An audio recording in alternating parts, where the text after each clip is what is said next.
बिस्मिल्लाहिर्रहमानिर्रहीम सल्लल्लाहु अलैहि वसल्लम। अस्सलाम वालेकुम क्लास 10। उम्मीद है आप सब खैरियत से होंगे। आज हम करेंगे एक्सरसाइज 5.5 के question number 1 to 5 question. First question है हमारा, अ train travel a distance of 240 kilometre at a uniform rate. If it had finished 4 kilometre an hour slower, it would have taken 2 hours more over the journey. Find its rate of traveling. तो इस question में वो कह रहे हैं एक train है जो कि 240 किलोमीटर का फासला तय करती है। यूनिफॉर्म रेट का मतलब है यहाँ पे यूनिफॉर्म मीन एक जैसा, रेट का मतलब यहाँ पे स्पीड है, ठीक है, यानी एक जैसी स्पीड के साथ वो 240 किलोमीटर का डिस्टेंस कवर करती है। If it had finish 4 kilometre an hour slower, अगर वो हर घंटे में 4 किलोमीटर स्लो सफ़र तय करे, ठीक है, स्लो फासला तय करे, तो उसको 2 घंटे मज़ीद लगेंगे। It would have taken 2 hour more over the journey, तो फिर उसको 2 घंटे सफ़र में मज़ीद लगेंगे क्योंकि वो हर घंटे में 4 किलोमीटर का फासला कम तय कर रही है, ठीक है। Find its rate of travelling हमने मालूम करना है। बड़े ही ध्यान से जो सा स्टेप बाय स्टेप इसको लेकर चलते हैं, इंशाल्लाह आपको समझ आएगा क्वेश्चन। आपने स्टेटमेंट वाले क्वेश्चंस, काफ़ी स्टूडेंट जो है ना उनके बारे में कंफ्यूज रहते हैं कि ये वर्ड प्रॉब्लम वाले क्वेश्चन उनको ज़रा मुश्किल लगते हैं, लेकिन अगर आप स्टेटमेंट को अच्छे से अंडरस्टैंड करेंगे, थोड़ा सा फोकस करेंगे, तो इंशाल्लाह आपको क्वेश्चन समझ आ जाएगा। लेट करेंगे सबसे पहले, ये जो हमारे पास यूनिफॉर्म रेट, दरअसल ये स्पीड है, तो इसी को लेट द यूनिफॉर्म रेट, और इसको मैं ब्रैकेट में यहाँ पे स्पीड लिख देता हूँ ताकि आपको समझने में आसानी रहे। Let the uniform rate speed of the train, ठीक है, जो ट्रेन की हमारे पास यूनिफॉर्म रेट है, स्पीड है ट्रेन की, उसको हम एक्स लेट कर लेते हैं, ठीक है, साथ में स्पीड के लिए किलोमीटर पर आवर, ठीक हो गया। उसके बाद आगे जो चीज़ हम लिखेंगे वो टोटल डिस्टेंस है, वो 240 किलोमीटर का है, ठीक है, पूरे के पूरे इस क्वेश्चन में इतना ही डिस्टेंस उसने डिस्कस किया, तो टोटल डिस्टेंस हमारे पास आ गया। दूसरी चीज़ है total distance equal to 240 kilometre, ठीक है। अब इस क्वेश्चन में ना दो सिनेरियो हैं, दो केस हैं, ठीक है, तो मैं ना दरमियान में लाइन लगा के आपको दोनों जोन से ना वो सेपरेट करके यहाँ पे एक्सप्लेन करता हूँ ताकि आपको दोनों जोन सी चीज़ें हैं वो अच्छे से अंडरस्टैंड हो जाए, ठीक है। बल्कि इसको मार्कर से लिखते हैं। यहाँ पे एक जो टाइम है वो ओरिजिनल टाइम टेकन है, ठीक है, जो उसकी असल स्पीड है, ओरिजिनल टाइम टेकन, ठीक है, और ये जो ओरिजिनल वाला है पहले वाला, उसको हम T1 कह लेंगे, और जो दूसरा टाइम टेकन है जिसमें उसकी स्पीड स्लो हो गई है, ठीक है, तो उसको हम लिखेंगे time taken at slower speed, ठीक है, जब उसकी स्पीड कम होगी है तो उसको T2 कह लेंगे, ठीक है। अब ये दो टाइम जो यहाँ पे हैं हमारे पास आए, उनको अलग अलग इस तरह हम लिख लेंगे, एक को T1 कह लेंगे और एक को T2। अब यहाँ पे ना आपको टाइम का फॉर्मूला पता होना चाहिए, सबसे पहली चीज़ है, ठीक है।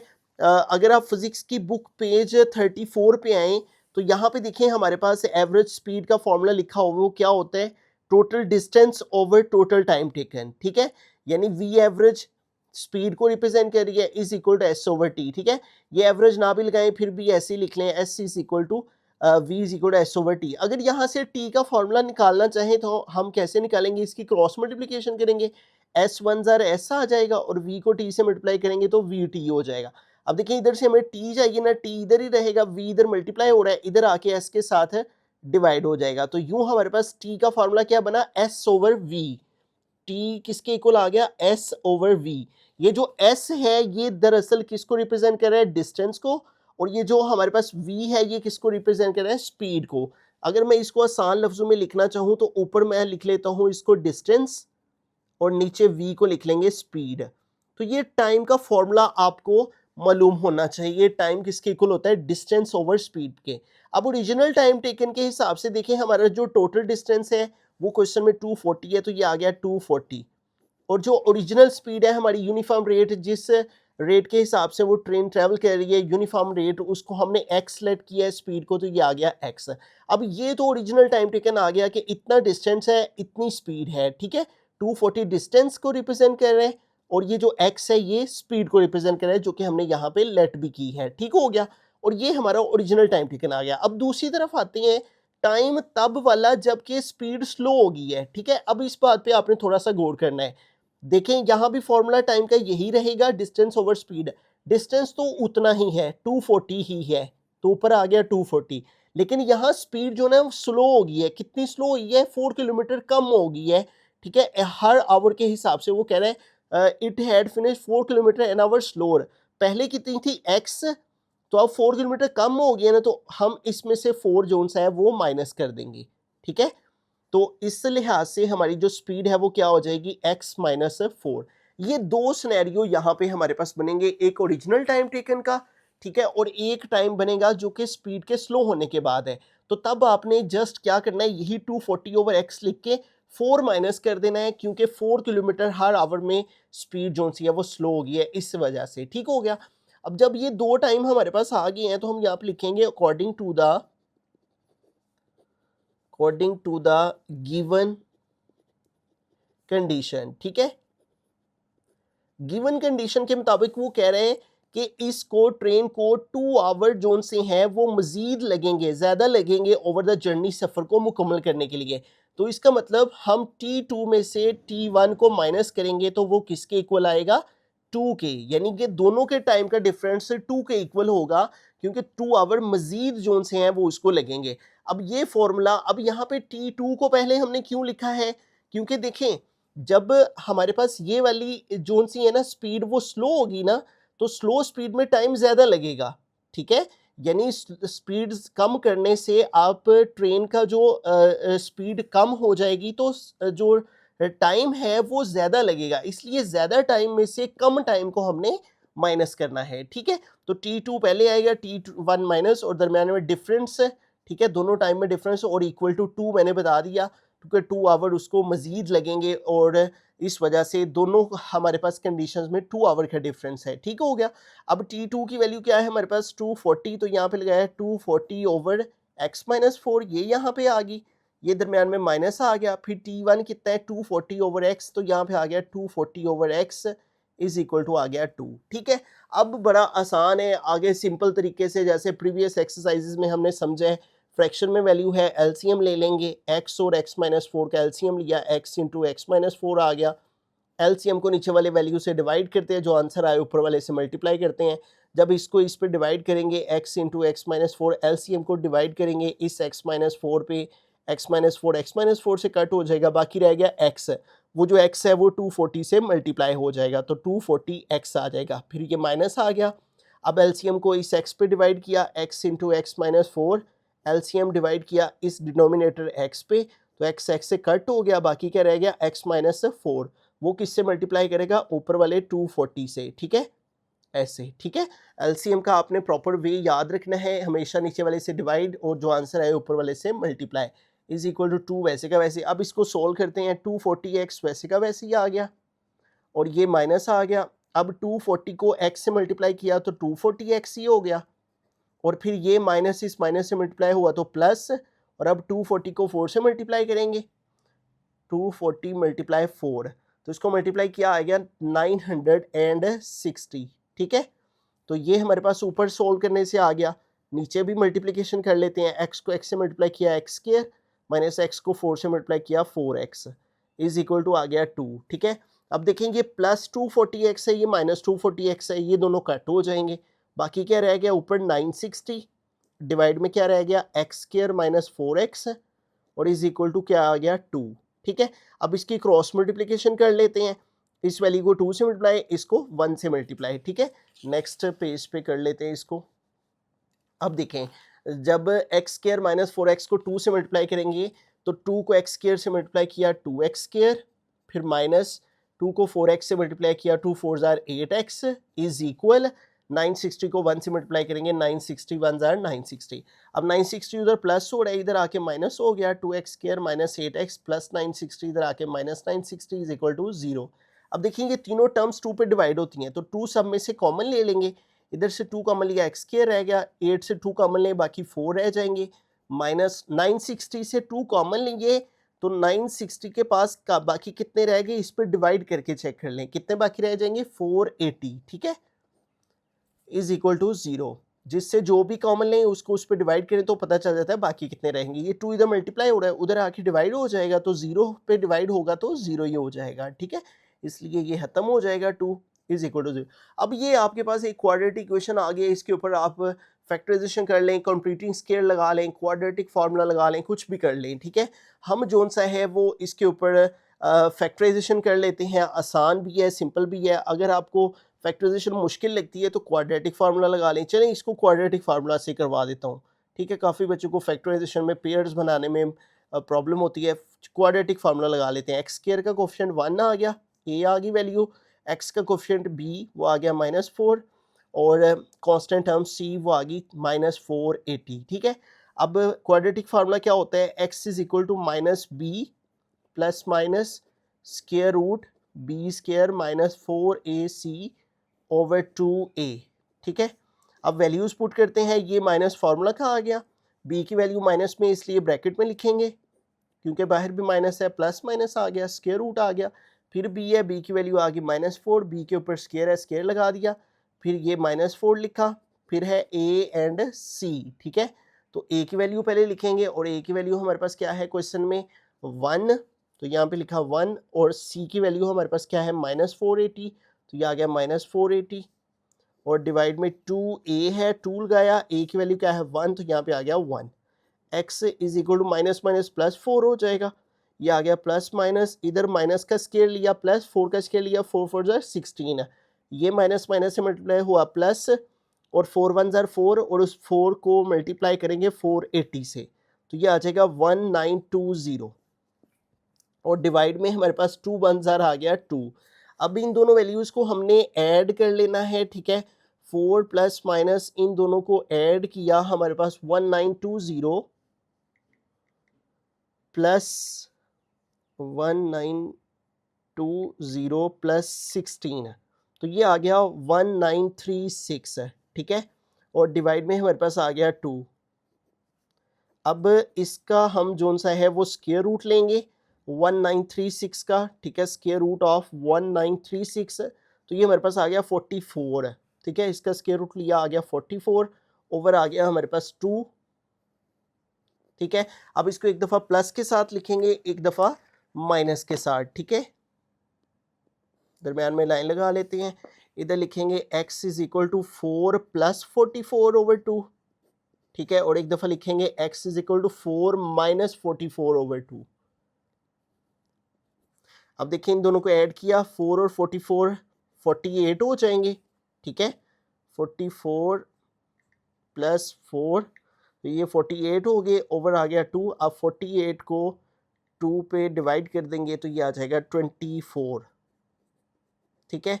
और अब माइनस वाली तरफ चलें तो 4 में से 44 माइनस करेंगे तो -40 हो जाएंगे, ठीक है, 4 माइनस 44 माइनस 40 ओवर आ गया 2, और -40 को 2 पे डिवाइड कर देंगे, 40 डिवाइड बाय 2, ये 20 आ जाएगा, ठीक है, साथ में माइनस। अब देखें स्पीड जोन्स की ना वो कभी भी नेगेटिव में नहीं होती, ठीक है, और जो टाइम ऑफ ट्रैवलिंग है वो हमारा आ गया 24, ठीक है, किलोमीटर पर आवर, ठीक है, और इस ये हमारा जो पॉजिटिव आंसर है, नेगेटिव को हम रिजेक्ट कर देंगे, ठीक है, रिजेक्टेड यहाँ पे लिख देंगे ब्रैकेट में, और ये हमारे पास जो रेट ऑफ ट्रैवलिंग हमने फाइंड करना था, द रेट ऑफ ट्रैवलिंग वो आ गया 24 किलोमीटर पर आवर, ठीक है, तो यहाँ पे लिख लेंगे rate of travelling is equal to 24 kilometre per hour, ठीक है। तो इस सारे क्वेश्चन में आपने सबसे पहले ये जो यूनिफॉर्म रेट दिया होगा उसको उस स्पीड को एक्सलेट कर लेना है, ठीक है, और उसके बाद जो टोटल डिस्टेंस है वो लिख लेना है। फिर आपने 2 टाइम के जोन सी हैं वो दरमियान में लाइन लगा के एक ओरिजिनल टाइम टेकन लिखना है, एक टाइम टेकन स्लो स्पीड का लिखना है। जो ओरिजिनल टाइम टेकन है उसमें डिस्टेंस ओवर ओरिजिनल स्पीड लिखनी है, डिस्टेंस 240 ओवर ओरिजिनल स्पीड, दूसरे में डिस्टेंस वही रहेगा, और जो स्पीड है उसमें से 4 माइनस कर देने, x -4, ठीक है। फिर जो स्लो स्पीड होगी क्योंकि उसमें ज़्यादा टाइम लगता है तो ज़्यादा में से कम वाले टाइम को माइनस करके इक्वल लिखेंगे 2 के, क्योंकि 2 आवर मोर जोन्स है वो जर्नी में लगेंगे, दोनों टाइम का जो डिफरेंस है वो 2 के इक्वल आएगा, ठीक है, तो इसलिए यहाँ पे 2 आ गया। फिर इन T2 की और T1 की यहाँ पे वैल्यूज़ पुट करनी है, एलसीएम लेना है, इसको सोल्व करना है, क्वाड्रेटिक फॉर्म में लेकर आना है। क्वाड्रेटिक फॉर्म के ऊपर आप तीनों मेथड में से कोई सा भी मेथड लगा सकते हैं। क्वाड्रेटिक इक्वेशन पर कंप्लीटिंग स्क्वायर मेथड लगाया, 2x की वैल्यूज़ आई, नेगेटिव वैल्यू को इग्नोर कर दिया, पॉजिटिव वैल्यू हमारी रेट ऑफ ट्रैवलिंग। बिस्मिल्लाहिर्रहमानिर्रहीम। क्वेश्चन नंबर 2 की जानिब चलते हैं। क्वेश्चन नंबर 2 है, Arshiya and Ibrahim complete a job together in 4 hours. If Arshiya takes 6 hours then how much time will Ibrahim take. कह रहे हैं अगर अर्शिया और इब्राहिम दोनों मिलके एक काम को करें तो वो काम 4 आवर्स में कंप्लीट होता है। ठीक है, अगर वो इकट्ठे मिलके करते हैं दोनों एक काम को तो 4 आवर्स में मुकम्मल हो जाता है। अगर अर्शिया को अकेले वो काम करना पड़े तो 6 आवर्स में वो काम मुकम्मल कर लेती है। तो बताइए कि इब्राहिम को वही काम कितना टाइम लगेगा मुकम्मल करने के लिए। ठीक है, तो सबसे पहले ये जो चीज़ हमने सॉल्व करनी है, ठीक है, जो चीज़ फाइंड करनी है उसको लेट कर लेंगे how much time will Ibrahim take, तो लेट कर लेंगे इब्राहिम का टाइम। ठीक है, तो इब्राहिम्स टाइम उसको हम x आवर्स से लेट कर लेंगे। ठीक है, अब यहाँ पे ना हमने तीनों के रेट लिखने हैं। ठीक है, सबसे पहले अर्शिया और इब्राहिम का जो इकट्ठे मिलके काम करते हैं 4 आवर्स में। ठीक है, तो सबसे पहले कंबाइन रेट लिख लेते हैं। ठीक है, उनके काम करने का कंबाइन रेट। ठीक है, और वो कितना है 4 आवर्स है। अब देखिए जब भी वर्क लिखते हैं ना तो ऊपर जॉब आती है, ठीक है, ऊपर वर्क आता है, नीचे टाइम आता है। ठीक है, ऊपर वर्क यानी एक जॉब है ना, आ जॉब, तो ऊपर एक काम है तो एक आ गया, नीचे 4 आ गया। ठीक है, टाइम के लिए 4 आवर्स। ठीक है, तो वर्क ओवर टाइम जब भी रेट लिखते हैं तो इस तरह लिखते हैं, ऊपर वर्क नीचे टाइम। ठीक है, और ऊपर जॉब लिखी है ना, एक जॉब पर आवर, ठीक, इस तरह से साथ में यूनिट लिख देंगे। ये कंबाइन रेट आ गया दोनों का 4 आवर्स। फिर उसके बाद अर्शिया का रेट है वो है 6 आवर, तो दूसरी चीज़ लिखेंगे अर्शियाज, इस तरह अर्शिया लिख के कॉमा एस कि अर्शिया का रेट, और वो कितना है, इसी तरह वर्क ओवर टाइम, वर्क एक है, एक काम है और उसको कितना टाइम लगता है 6 आवर, तो नीचे आ गया 6 और यहाँ भी लिख देंगे जॉब पर आवर। ठीक है, ऊपर जॉब आ गई और नीचे आवर, ये कंबाइन रेट आ गया, फिर अर्शिया के रेट आ गया। अब ये जो हमने लेट किया हुआ है ना इब्राहिम के टाइम को, उसका भी हमने रेट लिखना है, इब्राहिम का भी रेट लिखना है। ठीक है, इस क्वेश्चन में सिर्फ एक फॉर्मूला हमें क्रिएट करना है और हमारा क्वेश्चन सॉल्व हो जाएगा। यहाँ पे लिखेंगे इब्राहिम्स रेट, और वो हमने एक्स आवर्स लेट किया ना तो इसको लिखेंगे 1/x, और यहाँ भी आ गया जॉब पर आवर। ठीक है, तो इस तरह आपने तीनों जो रेट है ना, कंबाइंड रेट 4 आवर, अर्शिया का रेट 6 आवर, इब्राहिम का रेट 1/x आवर। ठीक है, ये तीनों जब आपने लेट कर लेना है फिर आपने यहाँ पे लिखना है according to the given condition. ठीक है, क्वेश्चन की जो कंडीशन है शर्त तो उसके मुताबिक। अब क्वेश्चन में वो कहता है दोनों मिलके जब काम करते हैं तो 4 आवर्स में काम मुकम्मल हो जाता है। ठीक है, ये देखिए अर्शिया प्लस इब्राहिम ये दोनों मिलके काम करते हैं तो कंबाइंड दोनों का टाइम निकल आता है। ठीक है, तो ये फॉर्मूला आपने माइंड में रखना है तो क्वेश्चन सॉल्व हो जाएगा। देखें सबसे पहले हम अर्शिया का रेट लिखेंगे, वो क्या है 1/6, तो यहाँ पे आ गया 1/6, फिर प्लस लगाएंगे, फिर इब्राहिम का रेट लिखेंगे, वो क्या है 1/x। ठीक है, इज इक्वल टू कंबाइन, और कंबाइन रेट क्या है 1/4, तो यहाँ पे आ गया 1/4। ठीक है, तो ये फॉर्मूला आपने बनाना है तीनों के रेट लिखने के बाद। ये अर्शिया प्लस इब्राहिम दोनों इकट्ठे मिलके काम करते हैं तो कितना बनता है 1/4। ठीक है, इस फार्मूला से अब हम x की वैल्यू निकाल लेंगे जो कि हमारे पास इब्राहिम का टाइम है। तो ये 1/4, ये प्लस 1/6 है, इधर आएगा -1/6 हो जाएगा। 1/x इज इक्वल टू, अब ये फ्रैक्शन में एलसीएम लेंगे 4 और 6 का। ठीक है, तो 2 का टेबल यूज़ कर लेते हैं, 2 2 ज़र 4, 2 3 ज़र 6, फिर 2 1 ज़र 2, 3 वैसे का वैसे ही, फिर 3 1 ज़र 3, तो 3 2 ज़र 6, 6 2 ज़र 12, एलसीएम क्या आ गया 12। एलसीएम को नीचे वाले से डिवाइड, जो आंसर आए ऊपर वाले से मल्टीप्लाई। 12 को 4 पे डिवाइड किया, 12 डिवाइड बाय 4, 4 1 ज़र 4, 4 3 ज़र 12, क्या आंसर आया 3। उस 3 को ऊपर वाले 1 से मल्टीप्लाई किया, 3 1 ज़र 3, फिर 12 को 6 पे डिवाइड किया, 2 आया, 2 1 ज़र 2। अब इसको सोल्व करेंगे, 1/x इज इक्वल टू 3 - 2 1 आ जाएगा 1/12। ठीक है, अब इसकी क्रॉस मल्टीप्लिकेशन कर लेंगे, x 1 ज़र x और 12 1 ज़र 12। ठीक है, इसका मतलब कि जो हमारे पास सो द टाइम टेकन, जितना इब्राहिम को टाइम लगेगा, so the time taken by Ibrahim to complete the job, ये जो हम स्टेटमेंट्स वगैरह लिखते हैं इससे एक अच्छा इंप्रेशन जाता है एग्जामिनर के ऊपर और फिर मार्क्स अच्छे मिलते हैं। ठीक है, so the time taken by Ibrahim to complete the job, वो कितना आ गया 12 आवर्स। ठीक है, तो इस तरह से इस क्वेश्चन में आपने सबसे पहले जो चीज़ फाइंड करनी है उसको लेट कर लेना है एक्स आवर्स, ठीक है। फिर आपने तीनों के रेट लिखने हैं, कंबाइंड रेट, अर्शिया का रेट और इब्राहिम का रेट। तीनों का रेट लिख के ये फॉर्मूला आपने बनाना है, Arshiya plus Ibrahim equal to combine, ठीक है। फिर वैल्यूज पुट करेंगे, सोल्व करेंगे, तो इस तरह मालूम हो जाएगा कि कितना टाइम इब्राहिम को लगेगा इस जॉब को कंप्लीट करने में। बिस्मिल्लाहिर्रहमानिर्रहीम। क्वेश्चन नंबर 3 की यानी चलते हैं। क्वेश्चन नंबर 3 थोड़ा सा टेक्निकल क्वेश्चन है। अगर आप थोड़ा सा फोकस करेंगे तो जिस तरतीब से मैंने क्वेश्चन को अरेंज किया है आपको इंशाल्लाह समझ आ जाएगा। One pipe fills water in 5 hours, ठीक है, another in 8 hours, second pipe closed after 2 hours, find the total time. तो इस क्वेश्चन में वो कह रहे हैं एक पाइप जो है वो पानी को फिल करता है तो 5 आवर्स उसको लगते हैं, जबकि जो दूसरा पाइप है अनदर पाइप वो 8 आवर्स में फिल करता है तो काम मुकम्मल होता है। Second pipe closed after 2 hours, 2 घंटे काम होने के बाद सेकंड पाइप को क्लोज कर दिया जाता है। Find the total time, total इस सारे प्रोसेस में कितना टाइम लगा।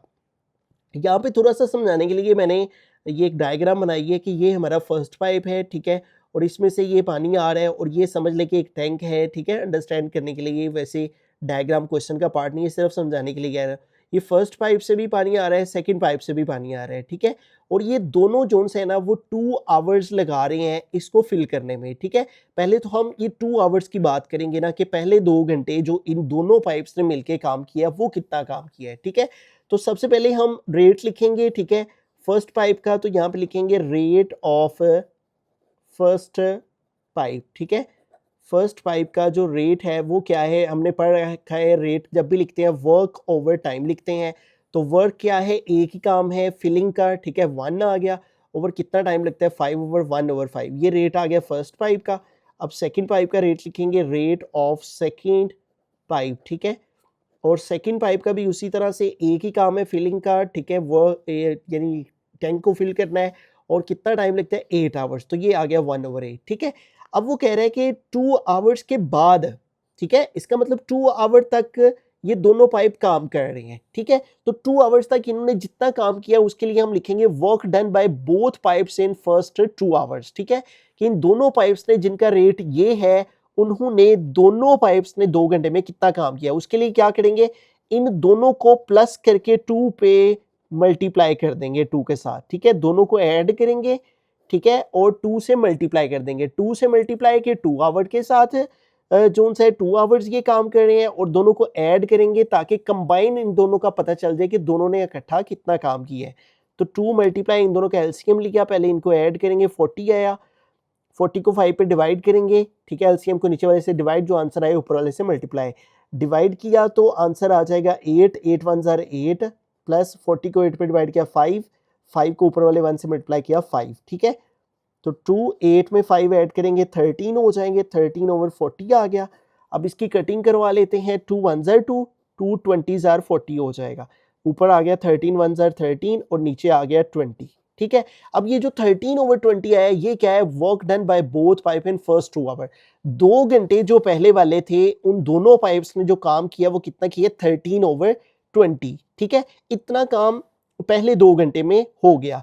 अब वो कह रहे हैं कि 2 घंटे के बाद सेकंड पाइप को बंद कर दिया गया है। ये जो सेकंड पाइप है इसको बंद कर दिया गया है। अब ये फर्स्ट पाइप ही काम कर रहा है। अब फर्स्ट पाइप के पास कितना काम है करने को, ठीक है, पहले तो ये मालूम करेंगे। तो वो जो कितना काम है उसको हम लिखेंगे रिमेनिंग वर्क, ठीक है, यानी फर्स्ट पाइप को कितना काम करना पड़ेगा अगर वो अकेला ही काम करता रहे इसको फिल करने के लिए, ठीक है। तो उसके लिए क्या करेंगे, ये टोटल एक टैंक है, ठीक है, यानी एक टैंक कह लें, कोई बकेट कह लें, ठीक है, कुछ भी कह सकते हैं। ये 1 हो गया, माइनस 2 घंटे में जो इन दोनों ने काम किया था वो कितना था, 13/20। ये 1 में से हम इस दोनों 2 घंटे में जो इन दोनों ने काम किया है उसको माइनस कर देंगे तो पता चल जाएगा कि फर्स्ट पाइप को कितना काम करना पड़ेगा इस सारे को फिल करने के लिए, ठीक है। तो हम 1 में से माइनस करवा देंगे 2 घंटे वाला काम, ठीक है, तो हमें मालूम हो जाएगा कि बाकी कितना काम अभी रहता है करने को, ठीक है, जो फर्स्ट पाइप ने अकेले करना है, ठीक है। अब इसको सोल्व करते हैं, एलसीएम लिया, 20 आ गया, 20 1 ज़ार 20 माइनस 20 को 20 पे डिवाइड, 1 13 ज़ार 13, तो 20 से 13 माइनस करेंगे तो आ जाएगा 7/20। अब ये रिमेनिंग वर्क आ गया, यानी इतना काम फर्स्ट पाइप को अकेले करना है क्योंकि सेकंड पाइप क्लोज कर दिया गया है। Work done and time taken by first pipe after closing the second pipe. ठीक है, वर्क डन हमने निकाल लिया 7/20, ये फर्स्ट पाइप का काम करना रहता है अभी। ठीक है, और अब टाइम टेकन हमने निकालना है, ठीक है, फर्स्ट पाइप का ही, जब सेकंड पाइप क्लोज हो गया। अब हमें क्या निकालना है, टाइम टेकन। तो हम लिखेंगे टाइम टेकन, और किसका time taken, by first pipe, by first pipe, first pipe का टाइम टेकन निकालेंगे। अब यहाँ पे आपने थोड़ा सा गौर करना है। मैंने आपको जब यहाँ पे रेट बता रहा था तो मैं बता रहा कि रेट का फॉर्मूला क्या होता है, रेट कैसे निकालते हैं, वर्क डन को टाइम पे डिवाइड करते हैं। तो यहाँ हमें क्या निकालना है, टाइम निकालना है। तो इस फार्मूला से देखिए टाइम का फॉर्मूला क्या निकलेगा, आर को टी से मल्टीप्लाई किया, आर टी हो गया, is equal to W one जार डब्ल्यू आ गया।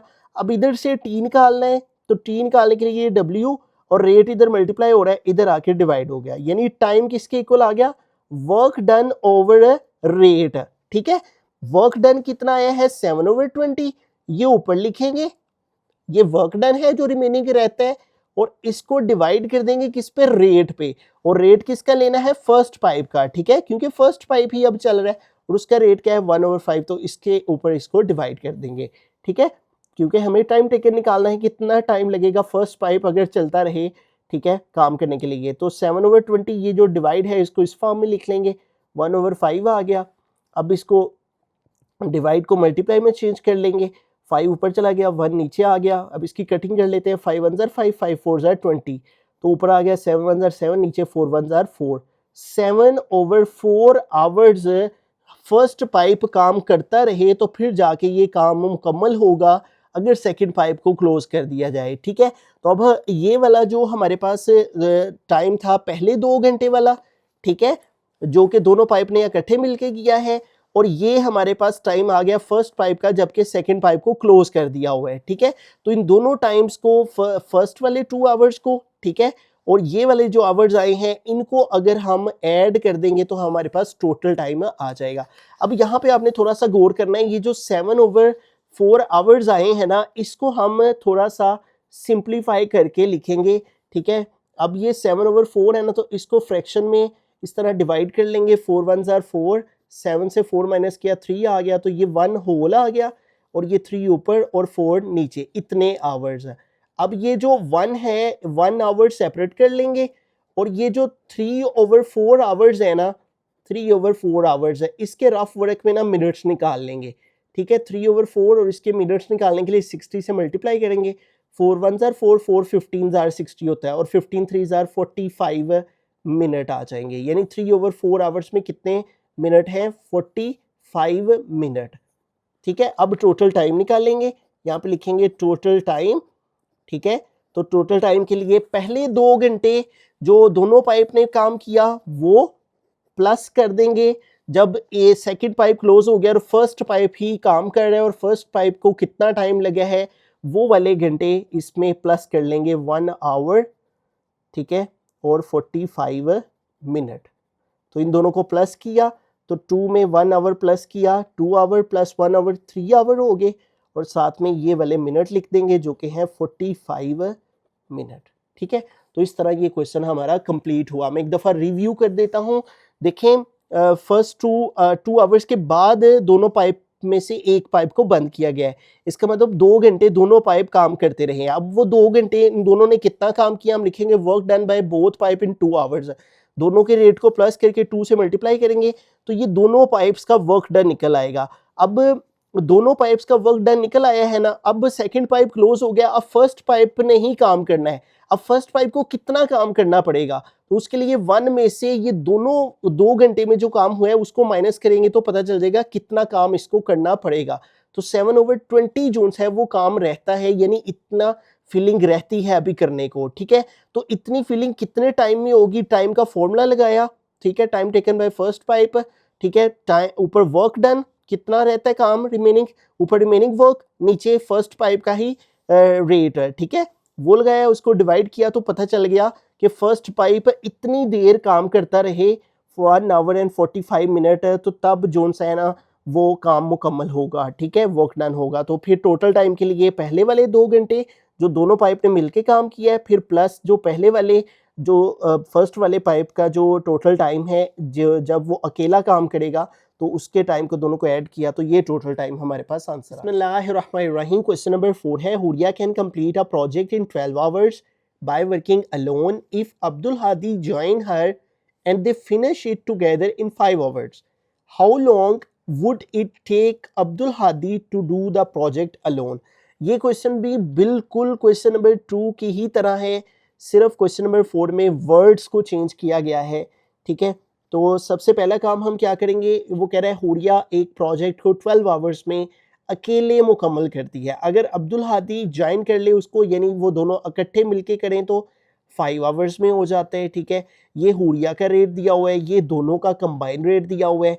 वो कह रहा है कि कितने टाइम में अब्दुल हादी जोन्स है इस प्रोजेक्ट को अकेले मुकम्मल कर लेगा। तो दरअसल अब्दुल हादी का जो है वो हमने टाइम फाइंड करना है, तो यहाँ पे लिखेंगे अब्दुल हादीज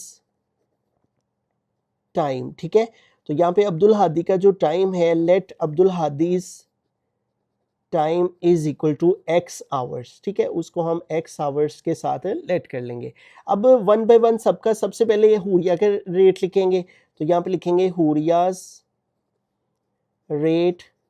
ठीक है, हुरियाज टाइम रेट लिख लें या रेट लिख लें। उसी तरह से हमने करना होता है कि सबसे पहले ऊपर हमने वर्क लिखना होता है और एक ही प्रोजेक्ट है तो ऊपर वर्क आ गया 1 और नीचे टाइम कितना है 12 आवर्स, तो यहाँ पे आ गया 12। ठीक है, तो यहाँ पे आप लिख सकते हैं प्रोजेक्ट पर आवर, ना भी लिखें कोई इशू नहीं है। हुरिया का रेट आ गया, उसके बाद अब्दुल हादी ने उसको ज्वाइन किया तो इन दोनों का इकट्ठा लिखना है टुगेदर का, तो लिख लेंगे कंबाइंड रेट। ठीक है, कंबाइन रेट, और वो कितना है हमारे पास 5 आवर्स, यहाँ पे आ जाएगा 1/5। उसी तरह वर्क ओवर टाइम। ठीक है, एक प्रोजेक्ट है तो 1/5 आवर। उसके बाद तीसरी चीज़ अब्दुल हादी का भी हमने यहाँ पे रेट लिखना है। ठीक है, तो यहाँ पे लिख लेंगे अब्दुल हादीज रेट। ठीक है, तो उसी तरह से 1 ओवर और इसके x आवर्स हमने लेट किए तो 1/x आ गया।